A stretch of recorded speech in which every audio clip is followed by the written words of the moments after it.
If you're an investor in the Nepali stock market, there's a whole set of rules working behind the scenes pretty much around the clock, just to protect you. They're called the Corporate Governance Directives, and they come from SEBON, the Securities Board of Nepal. Honestly, the best way to think about them is as the official safety net for your investment. So let's break down what they are and, more importantly, why they matter so much.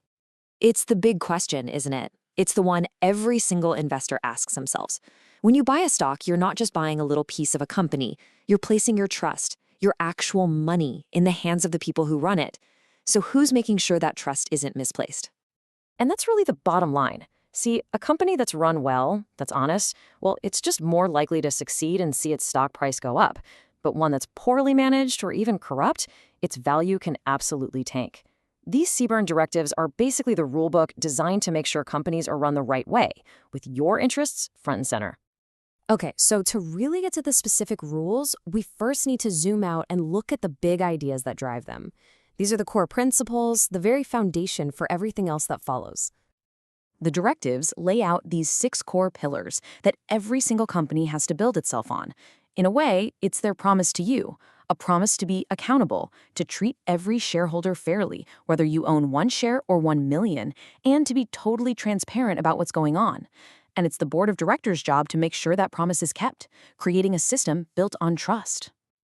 So if those principles are the promise, who's in charge of keeping it? Well, that huge responsibility falls squarely on the board of directors.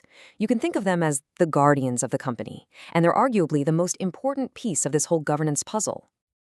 To put it as simply as possible, the board works for you, the shareholder. That's right. You elect them to be your eyes and ears inside the company, making sure it's heading in the right direction and that management is doing the job it's supposed to.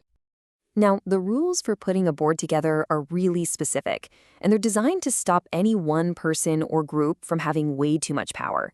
For instance, they demand independent directors to bring in fresh, unbiased perspectives. Term limits of 4 years prevent anyone from getting too comfortable or powerful. It's all strategically designed to create balance and fair representation for everyone. This brings us to a really crucial check and balance, the separation of powers. You've got the chairman, who leads the board, the overseers, and then you have the CEO, who runs the company's day-to-day operations. These are absolutely designed to be 2 different, separate jobs. And here it is. This is probably the most critical rule in the whole playbook. The chairman and the CEO must be different people. Why? Well, it prevents a massive concentration of power.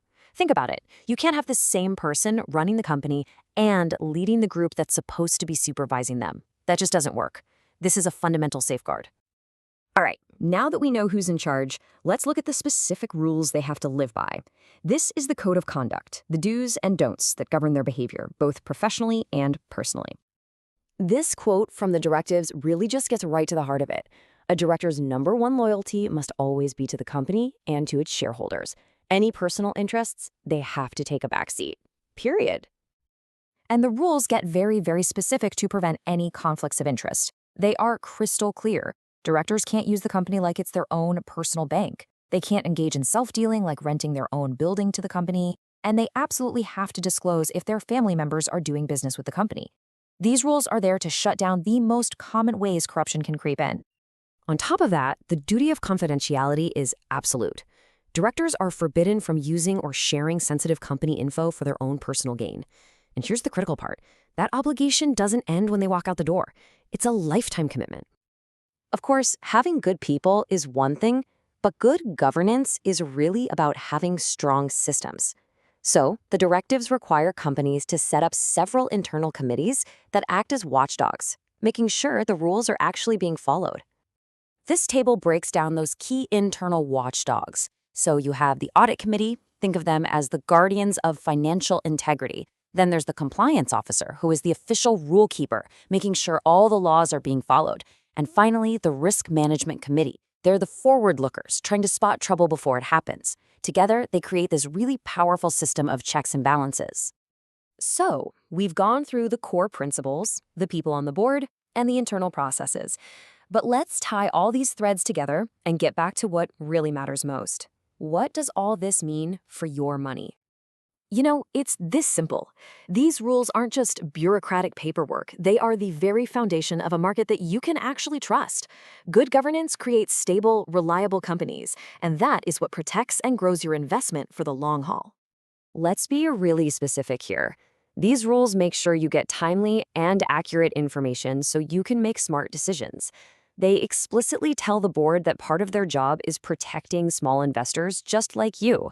And they put a hard stop to insiders siphoning off company money for their own personal benefit. Every single rule we've talked about today is just another layer of protection for your investment. So I'll leave you with this final thought. A company's stock price tells you what it's worth today, but its governance, that gives you a glimpse of what it could be worth tomorrow. Understanding who's on the board and how they operate is one of the most powerful tools you have as an investor.